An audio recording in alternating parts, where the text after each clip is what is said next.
Hi, this is Jeff Mietus with another episode of Tee to Green Academy, and it's sponsored by Custom Turf. And today I've got David Jones, a PGA professional at East Aurora Country Club. Man, I've known for several years now, and I'm a big fan of how he handles his business over there. And he runs a great operation at East Aurora, and he's somewhat of an expert on teaching juniors, and the junior program over there has been outstanding. So this week I wanted to talk to, when I say somewhat, Dave, we're all experts, but but I wanted to talk to Dave about junior golf because this is a time of year where everybody starts thinking about golf, and everybody's getting ready, and they want to get their kids into the game. So we're going to talk to someone who's got hundreds and hundreds and hundreds of kids in the game. So David, first of all, we're talking about junior golf. Can you start off? If I'm a parent trying to get my child into junior golf, what's the first thing I want to do? Well, selfishly speaking, you want to find, a certified instructor, a PGA person, somebody that knows what they're talking about. We've learned so much over the past 20 years of it's not just as simple as cutting a steel shaft in half and going out with your uncle in the backyard. There's technology, and there's so many programs out there for us as PGA professionals that allow us the opportunity to provide that expert instruction. We as adults know how frustrating golf can be and how challenging the sport is. So when you're engaging juniors, we want to get them the right equipment. We want to get them down the right path to ensure that success from on start. And it's not just anybody down the street can do that. There's certain ways that we can communicate our philosophies to better ensure an appropriate start for the kids. And that's the most important. If it's got to be fun and as easy as we can make it. Yeah, as PGA, we've learned this throughout the years, and we've run between all the golf professionals running junior programs throughout the country, we develop the best practices and hey, what works best, and then science gets involved and you mimic things that work. One of the things is the American development model, the PGA coach model. Those are things that we're learning at certain ages. Kids you want to develop certain skills. Now you touched into something too, and I don't mean to get off sideways. Fitting. I see a lot of kids get their mom's or dad's clubs and they're taking over to try to swing. Can you explain why that's a bad idea for junior golfers to use cutoff clubs and things that don't fit them? So again, we recognize, you and I especially, teaching for as many years as we have, that the growth, just the sheer technology has changed from an equipment standpoint over the last 20 years. So to give a child a club maybe that is just cut in half, but hey, we're changing the weight, we're changing the specific design components of what that club is designed to do to try to, hey, help get the ball into the air. So we're changing the flex. So now we're taking a child and we're giving him or her a piece of equipment that actually is going to work against them. So I always, with my beginner children, especially, as I try to find, hey, spend the $50 at US Kids, spend the money, and you don't have to go crazy. You don't have to buy a full set, but at least get them a 7-iron, something that works with them. Again, for you and I went back and, and I won't date us, but to get a Wilson staff from your dad blade with cut down, that was great, but it made it harder on us. We worked through it, of course, but boy, if there's an easier path through equipment, we do it for adults. We certainly should do it for our children, just like any sport. Yeah, I analogize it to skiing. Would you put your old skis on your kid and when their first time they go out skiing? Probably a bad decision. I don't think people understand too the lie angles and the weight of the golf club. So you cut down an old club, that club weighs 10 times what it should for a kid. So he has a hard time swinging it around his body. The lie angle where the shaft goes into the head is dead wrong. It it's not even close. And the flex, there's no flex and there's no ability to make it easy. So you're just making the game a lot more difficult to start, like you said. So David, junior program. So like if someone, explain what happened, is some of the programs that the PGA runs, like the PGA Junior League or the drive, chip, and putt. How do those help kids become better golfers? Can you expound a little bit? You know what I'm saying? How do they fit into this puzzle of when we're trying to teach kids about golf? So I think a couple things. I think marketing from the PGA, what we get to stand in front of from our big organization, that really the whole drive has been to grow the game of golf over the past several years.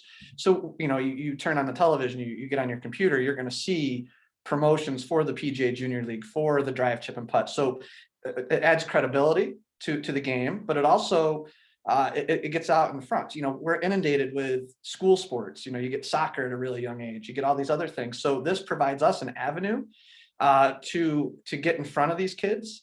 I read somewhere, if you don't get your child involved in a sport by 4 or 5, the likelihood that they're going to go down a path of a different sport exponentially increases. So if we don't get in front of these kids at that age, we could likely lose them to another sport. Not that that's a bad thing, but from a PGA professional perspective, we certainly want them to enroll in our passion. So with the PGA Junior League, first off, it's fun. The whole design of it is to reduce the pressures of competition. So it's a two kid scramble. So you can take a stronger player with a weaker player. You could take 2 okay players, but the key component is shorten the golf course. Get the parents out there on the sidelines, cheering, not criticizing, but let them go through. And so my children went through the PGA Junior League, and maybe I'll tell you, maybe the most fun thing for me as a parent was not bombing the drives, but when you see 2 kids get on the green for the first time and they're trying to figure out which putt to use, is it the closest one or is it the one that's uphill? So it's just to watch them walk through this whole thinking process, and sometimes they made the right choice and sometimes they learned very quickly they made the wrong choice. And the high fives when there's a good shot. The excitement. And they're excited to get there and see their buds and play golf, which is exactly what we're trying to do, I think. That's right. And we do practices for them. You hit it right on the head. At that age, it's a lot about the socialization with your friends. And if we can combine the two and get them to an outdoor type environment, everybody wins. Now you've got the drive, chip, and putt. Now, who doesn't want to take their kids to Augusta, right? So that's a big draw for parents. If we have an opportunity to go there, is that the only draw? Absolutely not. But again, anybody, I've taken my children there, and anybody can do this. I've seen kids that bomb at 280, and I've seen kids that hit at 50, and the smiles are the same. And it's free. I think people think it costs money. No, you just show up. Yeah, you have to sign up. Yeah. Right. So I think there's another misperception that getting your kids into golf is really expensive to start off. And I always beg to differ. I'm like you. I say, get yourself a US Kids 7-iron that fits your kid. Throw one of those preformed grips on it so they know how to hold it properly. And you can take them to the driving range. They can hit 3 shots down the fairway with you, or you can go in the woods and hit shots.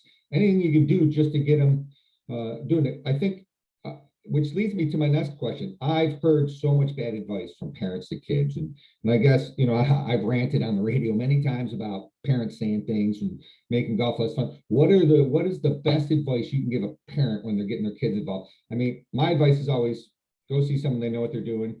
Don't tell them to put their head down, swing easy, left arm. All that stuff is what drives me nuts when I watch kids. What drives you nuts about parents when you're watching them interject themselves into a junior golf program, I guess? I first off, I couldn't agree with you more on that. It drives me insane when we just repeat things that maybe we have heard with no credibility to it. So the primary thing for me, when I get parents involved with children, and again, this is maybe we're speaking more of the beginner level, is let's take all the technology out of it. Let's get rid of, we see all these TrackMan numbers. We see all these things out there online that, hey, your swing has to be like this, it has to be on this plane. No, it doesn't. Everybody has their own authentic swing, in my opinion. Couldn't agree more. Yes.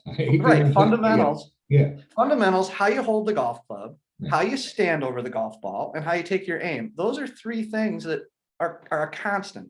Yeah. Outside of that, develop your own swing. We don't need to create a swing that models after Tiger Woods or Phil Mickelson. We need to get your swing.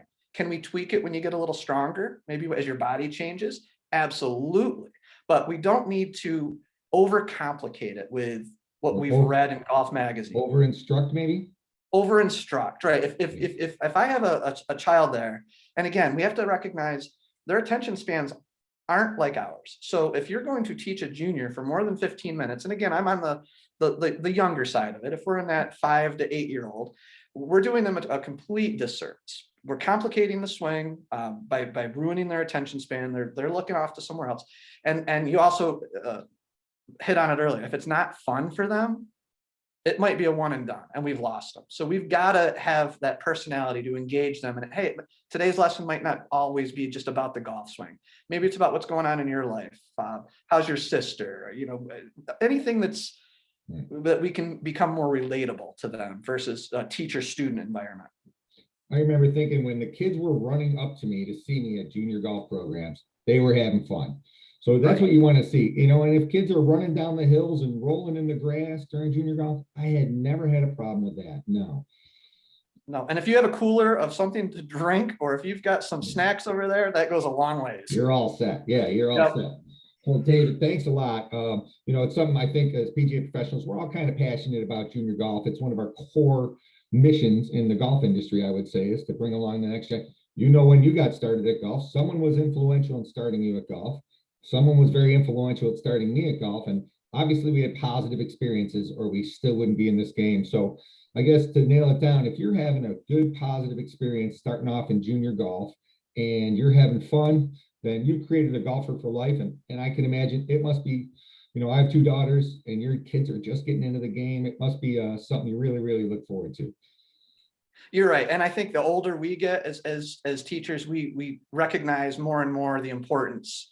And I think also we appreciate the smiles to your point there. You know, I think it becomes more, the passion grows when we watch when we build a golfer versus going through the motions. Maybe when you're just become a PGA professional, you're trying to figure your own path out. Right. Now that we've been in it for a number of years, I think that we appreciate as just like everything in life, probably. Yeah, there's a little nuance to it. Yes, it's a little science and a little art. Well, David, thanks a lot. And if somebody wanted to get a hold of you to talk to you maybe more about junior golf or something, how would they get in contact with you? A couple of different ways. The phone line always at East Aurora Country Club. You can Google our website. I won't bother you with the numbers to write it down, but East Aurora Country Club. And then my email is david.jones@eastauroracc.com. Either one of those avenues. All right, great, David. Thanks a lot. And we'll be looking forward to seeing you this summer. I look forward to it. Thanks, Jeff. All right, thank you.